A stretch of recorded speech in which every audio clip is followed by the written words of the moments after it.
Welcome, Scream Champions, to Geek Salad's Retro Movie Reviews from the Geek Salad Podcast. I'm Andy.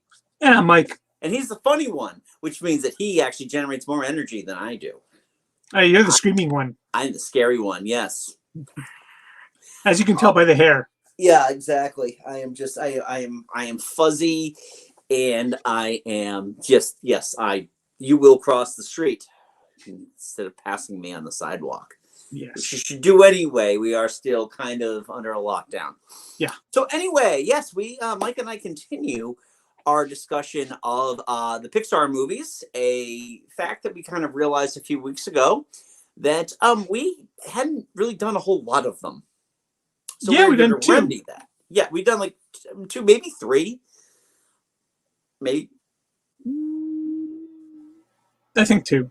Yeah. Okay. Yeah. Oh, but we're rectifying it now. Yes, we're rectifying that now because kind of in the middle distance of everything else that we want to cover, we are going to be covering all things Pixar. So last week we had covered Toy Story 2, and that brings us to 2001's Monsters, Inc. I am surprised it was the fourth movie. Yeah. It's funny to me because I always feel like it's the third movie, almost because for some odd reason I always forget about Toy Story 2, which is weird because I like it better than Toy Story 1. The funny thing is, it just really feels like it's their first venture into something outside of the Toy Story oeuvre, if you will. I mean, Bug's Life is Bug's Life is Bug's Life. And there are people like myself that love Bug's Life, but it's not one of the higher regarded Pixar movies. Right. This one, however, not only is it a really good movie, I feel like this movie gets better with preceding views. Yeah. And it's the first one that they really kind of trying something brand new and different. I mean, Toy Story, Toy Story the first, I'm not going to take anything away from that. But it's still set in like the human world. It's still set in with things that we know and we're comfortable with. Bug's Life, pretty much the same thing. This one, they created an entirely new world, entirely new characters, entirely new ecosystems, and and this is also the first one that was not directed by John Lasseter.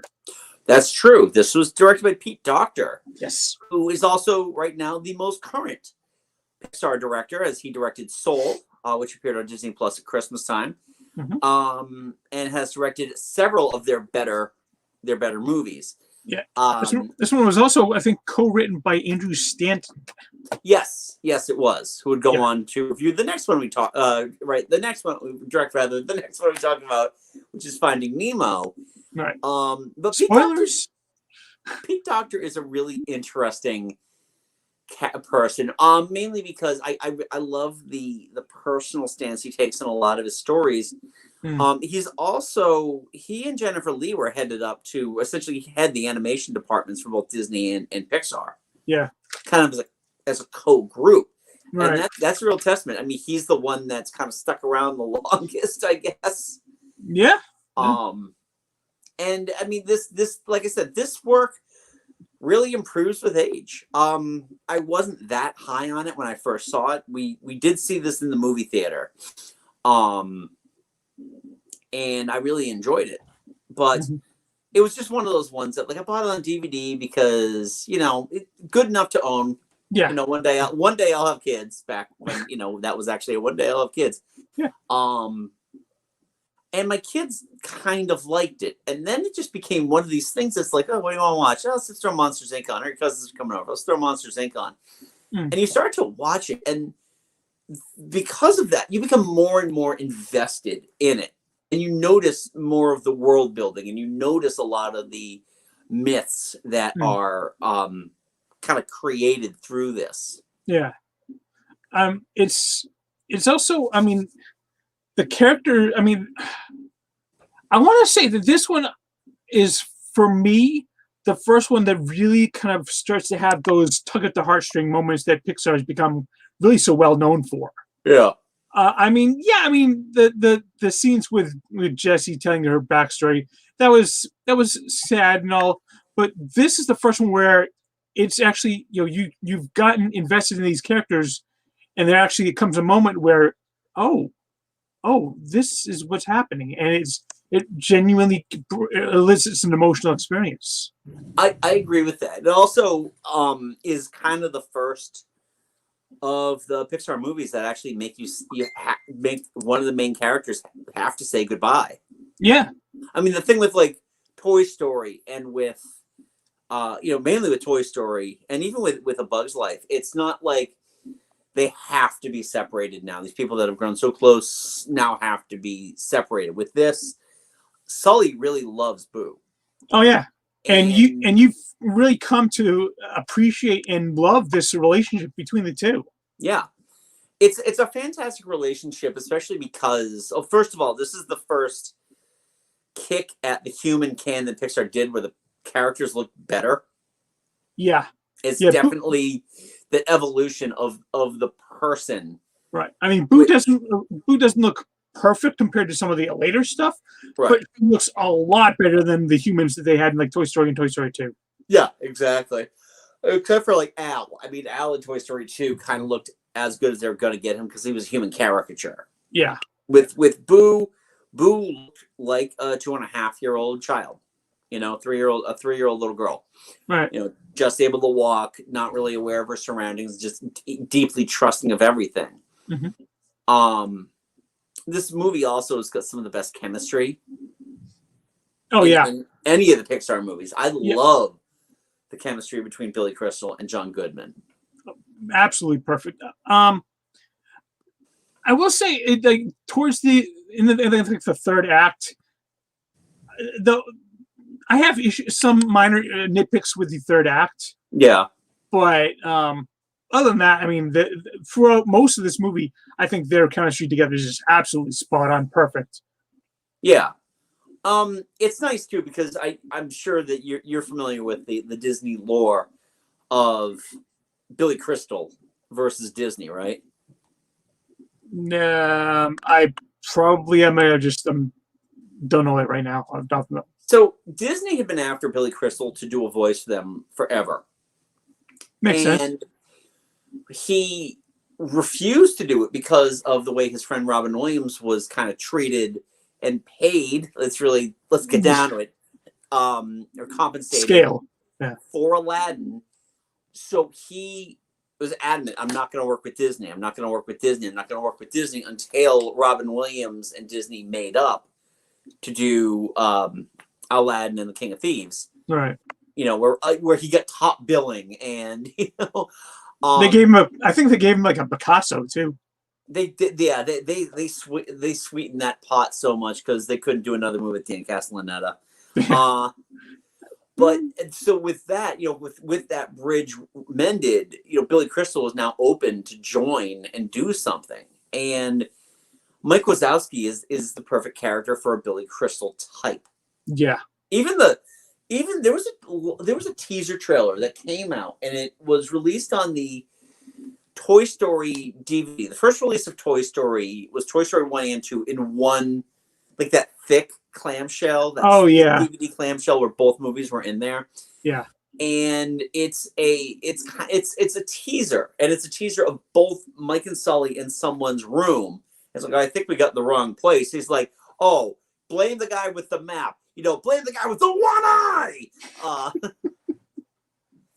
And it's just, it was so much. I was like, okay, well, I think I'm going to enjoy this. And I love their interactions. I love that. Well, this is also around the time too that John Goodman was doing like everything for Disney. He had taken over as the voice of Baloo for The Jungle Book 2. Wow. Okay, I didn't realize they'd done that. British colonizers ahoy. He did Pacha in The Emperor's New Groove. He had a lot. The Emperor's New Groove came out the same year, actually, didn't it? 2001, yeah. No. Emperor's New Groove is actually 2000. Okay. Yeah. But if I'm wrong, please let me know, folks. But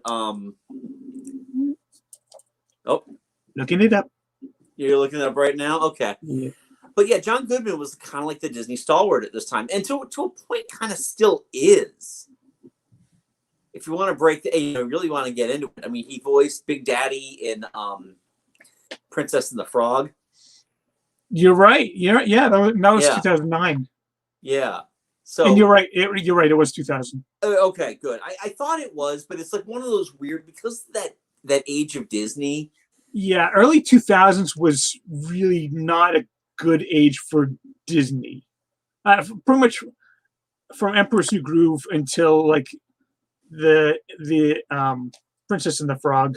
Yeah. They had a lot more misses than they had hits. Yeah, I'm pulling up the list here of the John Goodman Disney collaborations here. And why are they only showing me Disney here? I want to learn. I want to see the John Goodman stuff. John Goodman Disney Wiki. Okay, there we go. So I got that there. Yeah, I really feel like there's a lot of there's more stuff on here. Come on. Start talking about this movie because I got to look this stuff up. Okay. I mean, the creation of the creation of Monsters Inc. and the fact that they have this entire city of monsters, and they have like deodorant that makes you smelly instead of wet dog smell. Yeah. And I mean, they use children's screams to power this city. Yeah. It's brilliant world building overall. And they've got cities with stock and don't stock. Instead, yeah. It's just all the little details are just so brilliantly done. And by the way, that was it. I really felt like John Goodman did more Disney movies, but he didn't. Oh. But there's that gag also. One of my favorite gags is the one with like that snail-like creature ordering the food. Like, I said no salt. Oh no, that was Bug's Life, I think.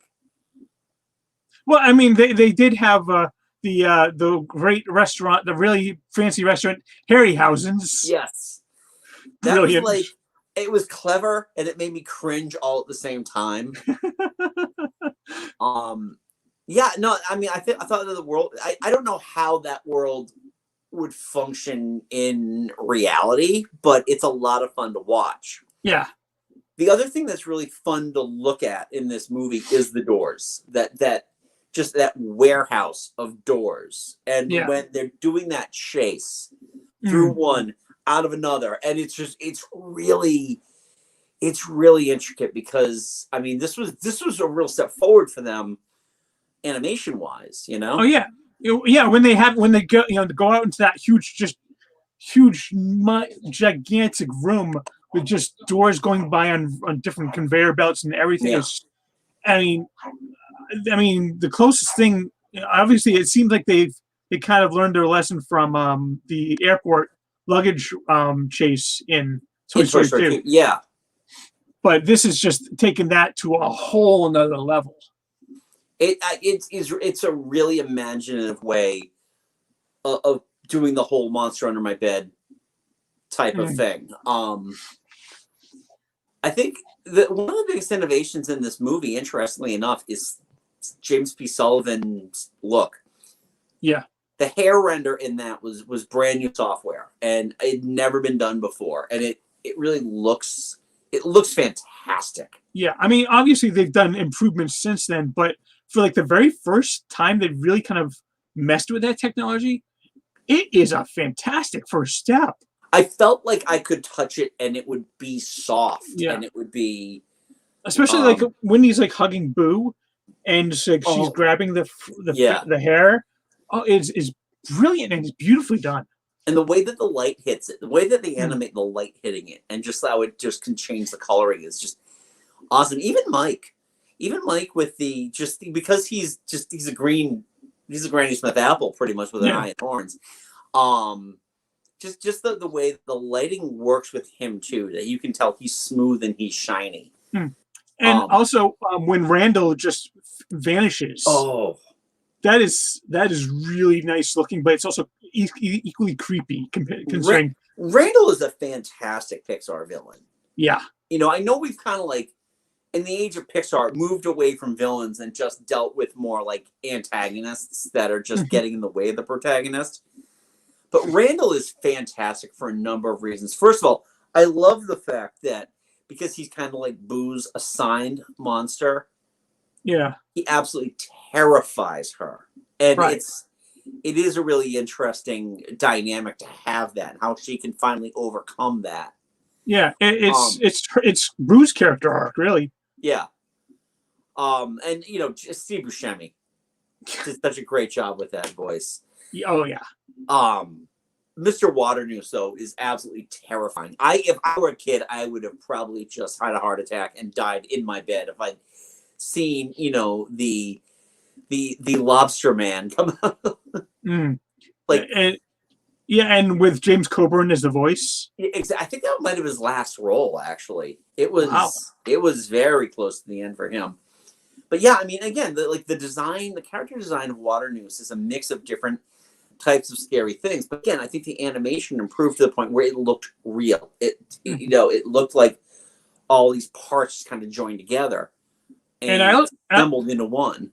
I also love the fact that they do like drop kind of like quasi hints about his villainy along the way, but it not enough that when the turn actually happens, you're like, oh wow, he's the main bad guy. Oh, okay.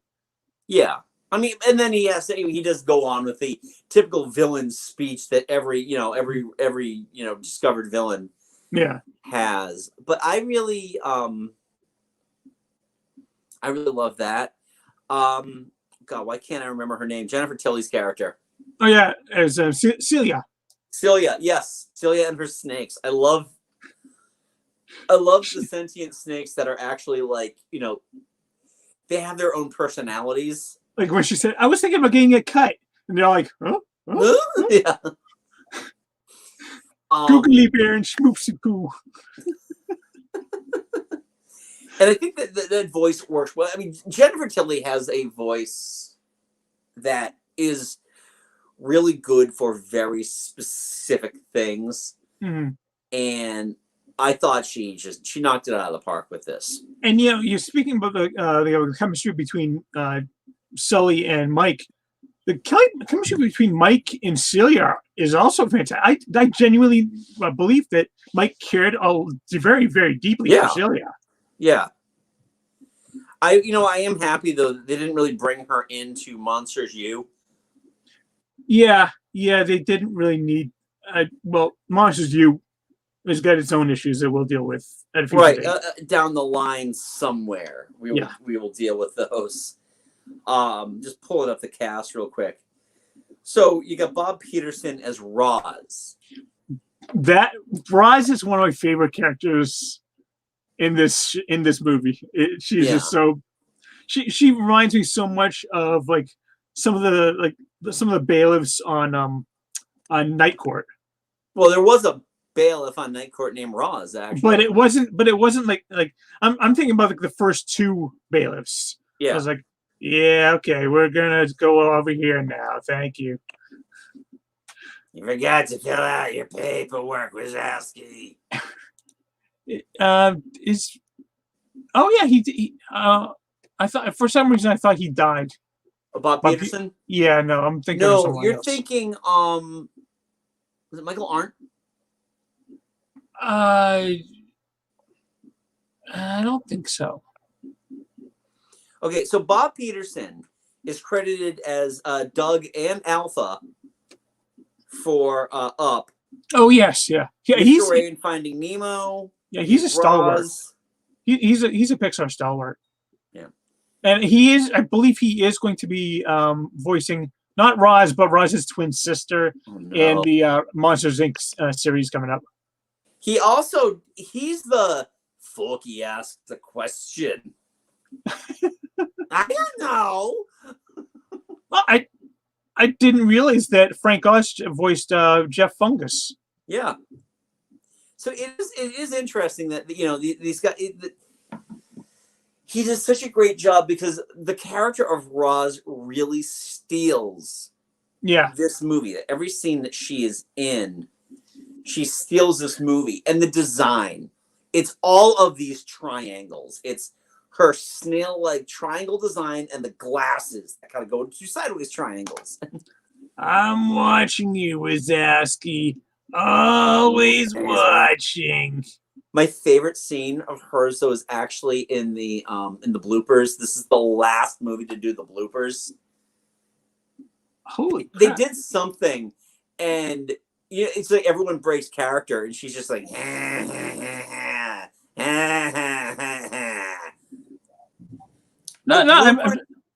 just weird on the video releases.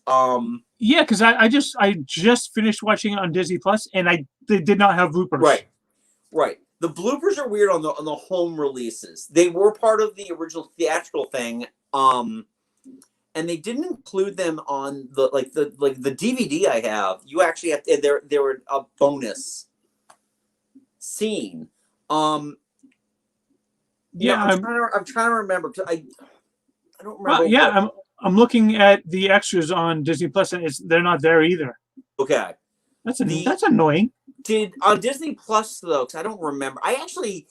Disney gave me this movie for digital download, which is like part of my Google/Movie Anywhere account. Oh, actually, I may have that on there as well. Okay, but I don't remember if it was that or the DVD. So first of all, does Disney Plus does their stream have the at the very end they put that thing back or so help me? No, I watched the very all right till the very end because I'd heard about that. Also part of the blooper reel. Put that thing back where you so help me. So help me. So help me. So help me. The fact that they made a joke about that earlier and then they actually put it in there. Yeah, exactly. It's fantastic. Yeah, no, that's I never got why the bloopers were pulled out of the home video releases. Again, I could probably pull up my DVD and it's got the bloopers as an extra. So I remember we sat there and we watched them, and I'm like, all right, I know they're there. Yeah, I knew that they existed, so I was watching. I was like, did they put it at the end of the trailers or put the? Where are they? Well, if there's anything in the end trailer for a Disney Plus movie, for the most part, they actually give you a skip option now. Huh. Yeah. Huh, cool. So that's how that works. Yeah. But yeah, I mean, I enjoy this movie. It's top 10, but not top 5 Pixar for me. I would have to think about it because this when I watched it, like I watched it half of it yesterday and half of it today. Yeah. And it's literally only the second time I've ever seen the movie. Wow. Yeah. The first time I believe I was out visiting Jonna, and she showed it to me, and that was the very first time I'd ever seen it. I hadn't seen this one in theaters. You didn't see it like in the theater then? Nope. Okay. So I would definitely need to like think about it more. I would say if I like the only issues I had are some like nitpicks in the third act is like, especially when they were banished. And John Weissenberg as the Yeti was fantastic. Yeah. But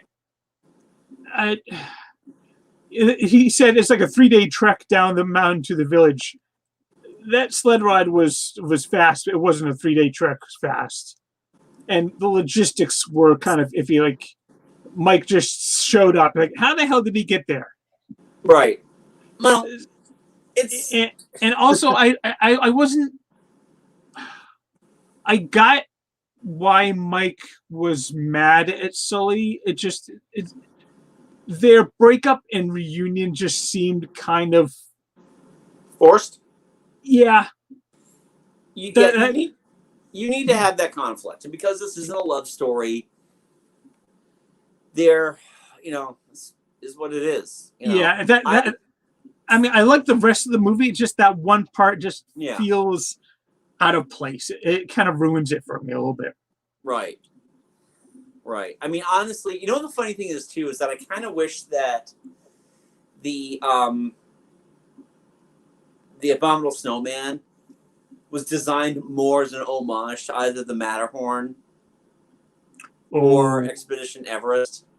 I know if Jonna was here, she would have been said, model it after Harry, the Yeti from the Matterhorn. Yeah, I would make her. Man, it would actually made him a lot scarier too, it which would would have, make and some then more he can sense. still do the whole thing with the snow cones, Oh yeah, the yellow they snow, they're lemon. uh, yeah. Actually, just a couple weeks ago, when I was out shoveling some of the snow, I found some yellow snow. I was like, oh, it's lemon. God, I have a hard enough time telling my kids not to eat the snow. I didn't eat it. No, I know. It's this movie is really it's fun. And it's rare too because there are some rare Pixar movies that do get better upon viewing them. Yeah. I just we talked about this that I had the benefit of going on to movies after work and doing helping rank the Pixar movies, and it is funny when you think about things that you loved when they first came out and how they have held up in the kind of in the interim. Your dog agrees. Yeah, and my cats are scratching out the door. They're trying to get out. Okay. Well, we can wrap this, guy. Unless you've got anything else you want to bring up about Monsters Inc. No. Other than that, the ending. I thought the ending was just perfect. Oh, yeah, you did. Kitty ending. You didn't need to see their union. Just hear the kitty and the seeing Sully's face. Beautiful. Yes. Perfectly done. I firmly agree with. I absolutely agree with that. And while you wrap up, I'm going to let these guys out because they're being annoying now. I firmly agree with that. I really love that. That's kind of the coda of their relationship. And when we get to Monsters University, we can talk a little bit more about it. But real quick before we wrap, I just want to talk about the Pixar theory, which is all the Pixar movies are actually taking place in the same universe.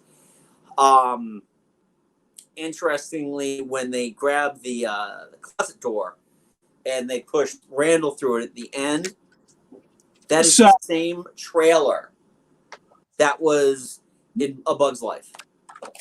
Sorry, I missed what you said. Okay, I was just talking about the Pixar theory. You know, the theory that all the Pixar movies are somehow all interconnected into the same universe. Yeah. Yeah. So, that Randall. Yeah.